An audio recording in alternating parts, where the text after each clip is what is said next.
Hello, Louisa Jewell here with your weekly juice. Last week I talked about the 5 signs that you or someone you know may have a fixed mindset. And if you're not quite sure what that is, I've got the link below to that first video.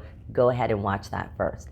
Now, today I want to talk about how can we move from a fixed mindset to a growth mindset. And a growth mindset is one where we're more focused on learning, on growing, on getting better at what we want to get better at. And we're less focused on looking good and making sure that we, look good in front of other people.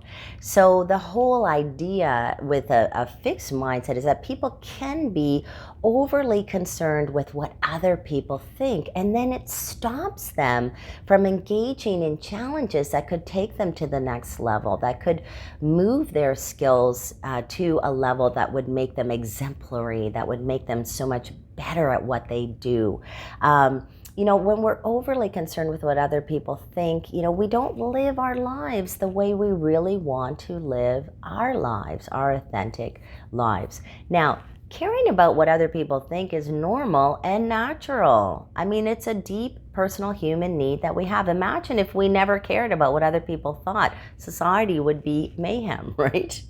So I'm not suggesting that we don't care about what other people think, but you have to ask yourself, do I care too much about what other people think to the point where it's stopping me from doing the things I really want to do?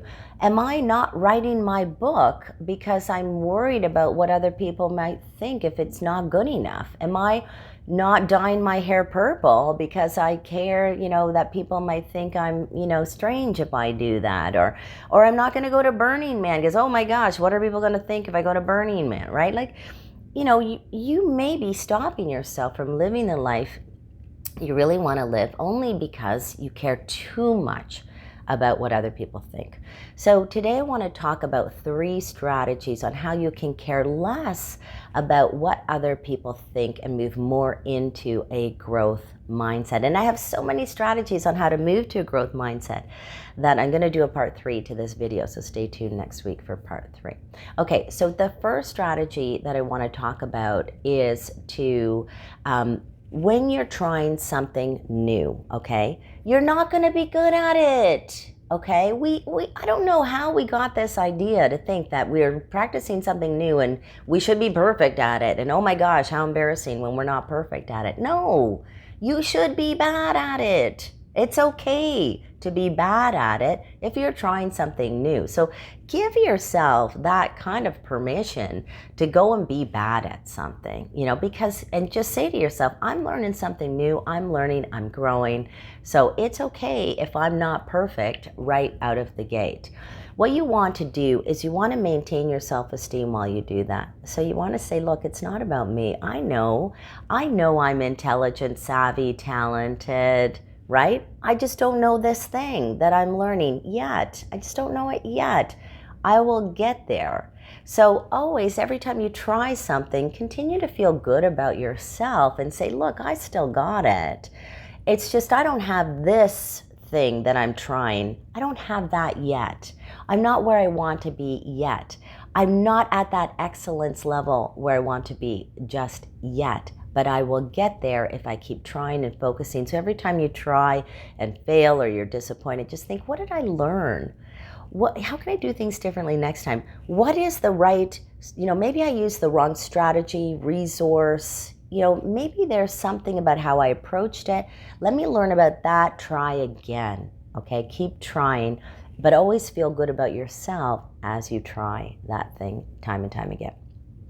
Okay, the second thing is that just understand that people are probably really not thinking so much about you. We think everybody's watching us and watching what we do, and they're really not. Studies actually even confirm that people are thinking more about themselves than you. Okay, so if you really knew how much people were thinking about you, you wouldn't care about what other people thought.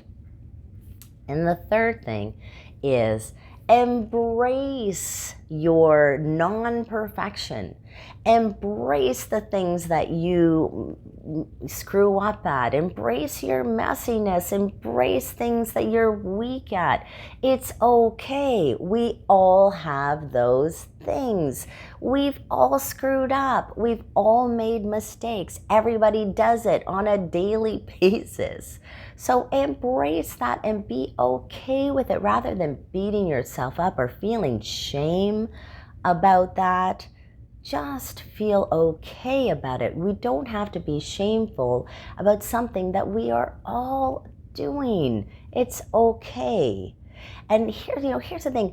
One time I actually got up and did a keynote, and when I got back to, my place, I realized that I had a piece of broccoli in my teeth. I did the whole keynote with this huge piece of broccoli in my teeth. And then I found out that my friend who did a keynote, just before she did a keynote, she went to the bathroom, and when she came back, she realized her mic was on. The whole audience heard her go to the washroom and flush the toilet. So when I was, embarrassed about the broccoli, and then I heard about my friend and, going to the washroom with the mic on, we realized, oh my gosh, this happens to people. It's okay that we might have made a mistake. And, the other day I was out for dinner with some friends, and we were talking about how we're all forgetting things. When you're in the bedroom, you go, oh, I gotta go get that thing in the kitchen, and you walk out and you go to the kitchen, and like the other day I'm like in the kitchen going, what did I come out here to get? And I'm going, come on, Louisa, you can remember. There's a clue here somewhere. And I had nothing. And then of course I walked back into the bedroom, and then of course I remember, right? I remember what it was, and then all our friends, we sat around the table and we were laughing and talking about how we all do that. So the next time you're messy, you make a mistake, you do something embarrassing, just know that that's the human condition. Everybody does that. Everybody makes a mistake. So embrace your messiness, embrace your failures, embrace your non-perfectionism, and love it. Because that is what will allow you to laugh a little bit about it, as opposed to beating yourself up about it. And then you're going to go out, and it's going to be a lot easier for you to go out and try again. And as you go out and do all of that, I will be here, standing on the sidelines, cheering you on. All right, everybody. Part 3 coming, more strategies on how to move from a fixed mindset to a growth mindset next week. Have a great week, everyone. Thanks for watching.